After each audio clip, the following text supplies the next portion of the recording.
Il faut bien voir que nous avons besoin de pouvoir participer à l'émancipation. Autrement, nous serons des émigrés ici et en Afrique, nous aurons participé à rien du tout.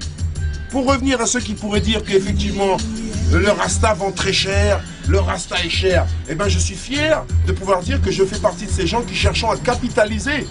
Je ne suis pas quelqu'un qui veut vivre au gré du RMI, c'est de ces gens-là. Alors les RMistes qui croient qu'ils vont pouvoir aller aider l'Afrique, non, c'est en pratiquant un exercice, en faisant quelque chose ici. Donc nous, dans notre démarche, même si nous disons le retour en Afrique, ce retour en Afrique, ça passe par un moyen de former des jeunes qui vont participer à faire ce travail. Nous, à travers le reggae, on a réussi à créer une infrastructure qui aujourd'hui, si on devait la quantiser et si on devait rentrer vraiment dans les détails, le reggae a participé énormément à l'émancipation de tout ce qu'on appelle DJ, tout ce qu'on appelle soirée, tout ce qu'on appelle toutes ces choses aujourd'hui. Le reggae a sa part là-dedans. Je ne dis pas qu'il est exclusivement, mais revenons dans les années 75 pour voir quel était le visage de la France, quel était le visage des jeunes français en 1975. Voilà. Donc, c'est vrai que je n'ai pas 20 ans, je n'ai pas 25 ans. Donc, j'ai un vécu qui fait que j'aborde des sujets qui demandent une certaine connaissance de l'histoire. Et pour certains, ne pas avoir tout appris dans les livres. Et il faudrait que les gens aient un peu plus de vécu. Alors, pour ce qui touche à la Jamaïque, il faut absolument que les gens aillent en Jamaïque pour pouvoir percevoir les propos de Sizzla ou de Capleton ou d'artistes comme ça que nous, on met à la place de prophètes parce qu'ils font un travail prophétical. Et à fur et à mesure que l'intellectuel humain, et là je parle en termes de l'humain, l'intellectuel humain est en train d'avancer, d'avancer. Et plus il va avancer, et plus il va reconnaître les propos que nous tenons aujourd'hui. N'attendez pas 200 ans pour pénétrer les messages qu'on essaie de vous transmettre, que Bob Marley vous a transmis et que nous, péniblement, nous essayons de maintenir. Jah love, Jah love, Jah love.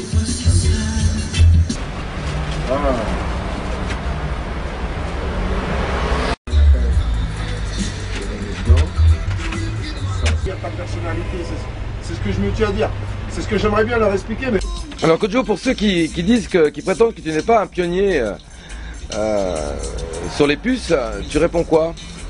Il faudrait que je leur réponde déjà qu'à l'époque de la Maubert Mutualité, hein, dans les années 80-82, il n'y avait personne carrément qui vendait ni t-shirt, ni badge, ni rien.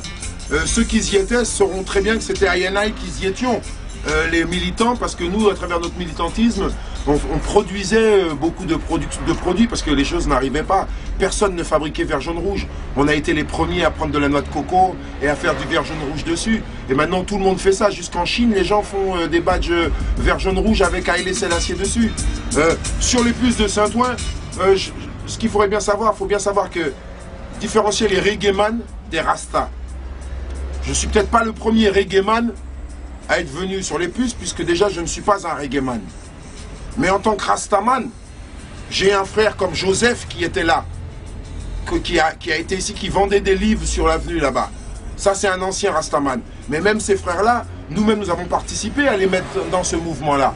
Parce qu'on était plus politisés, donc on était plus occupés à organiser ceux qui devaient prendre place, ceux qui devaient créer des petites structures pour pouvoir subvenir à leurs besoins, sans être obligé d'aller travailler pour Babylone. Parce que ça fait partie des échéances des Rastas. C'est-à-dire, rentrer, oui, gagner de l'argent, oui, mais on ne veut pas les gagner aux frais de Babylone. Alors il y en a, ils me disent, ouais, mais t'achètes tes produits en Chine. Mais quand nous, on les a fabriqués, nos produits, les gens nous ont volé nos idées, ce drapeau. Alors moi, je suis fier de vous montrer ce drapeau, il est fabriqué en Éthiopie. Donc c'est quelqu'un qui me l'a ramené d'Éthiopie pour que je puisse vous le présenter. Mais aujourd'hui, je peux vous montrer les mêmes, pas les mêmes exactement, mais à quelque chose près, je peux vous montrer des drapeaux et c'est fabriqué en Thaïlande. C'est ceux-là qui sont juste à côté de vous. Voilà. Ils ont l'air comme ça, c'est les mêmes, mais ils sont fabriqués en Thaïlande. Donc effectivement, si les gens nous aidaient à pouvoir faire avancer notre productivité, faire avancer notre créativité, surtout en Jamaïque, là où elle est la plus forte, Et maintenant en Afrique, parce que beaucoup de Jamaïcains se sont rapatriés en Afrique, donc il y a toute une merchandising qui se fabrique en Afrique, hein, et ça serait là justement l'intérêt de s'y intéresser.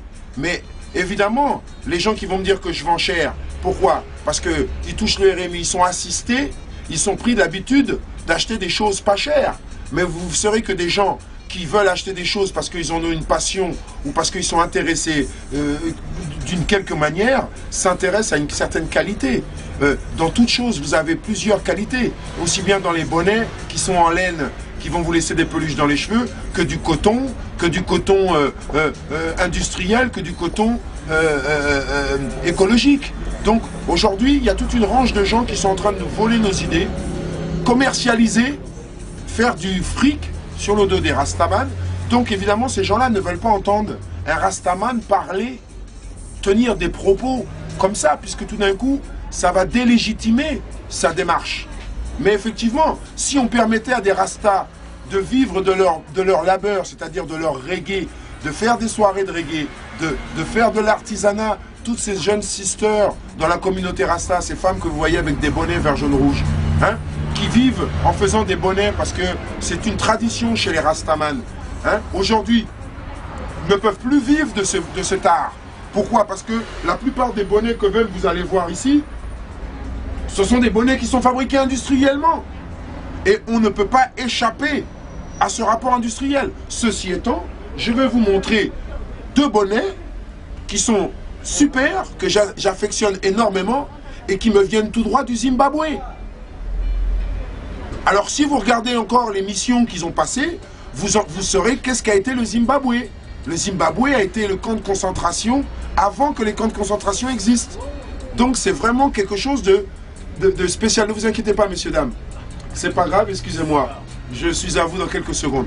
Donc c'est vraiment... alors qu'on me parle du premier, du dernier, il faut bien séparer les reggaeman des rastaman. Les rastaman ont une autre échéance que les reggaeman. On entend des chanteurs parler de choses et d'autres. Les gens font un tollé sur ça. Clint Eastwood, il tue beaucoup de gens dans ses films. Il tue surtout les mauvais dans le film. Tous les méchants, il les tue dans le film, Clint Eastwood. Mais à la fin du film, j'ai jamais vu Clint Eastwood tuer des gens dans la rue parce qu'ils sont méchants. Ouais. Le reggae, c'est un film. Tout dépend ce que tu appelles méchant. Non, mais ce que je veux dire à travers ça, c'est que le reggae, c'est un film.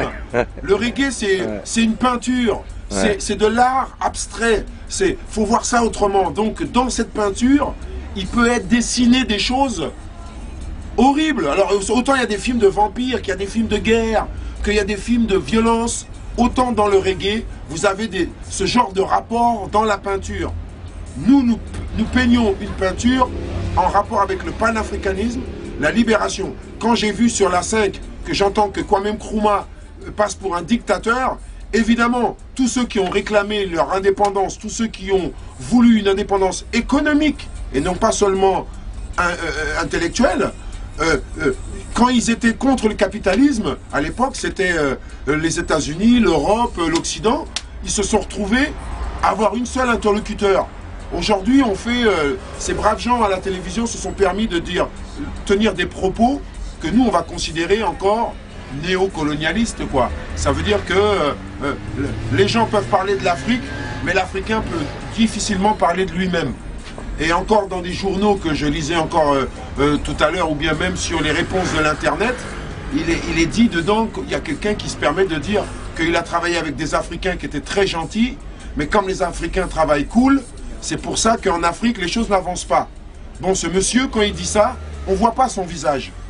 Moi, quand je l'appelle blanc, il voit mon visage. Donc il peut me critiquer. Il peut se sentir agressé par mes propos.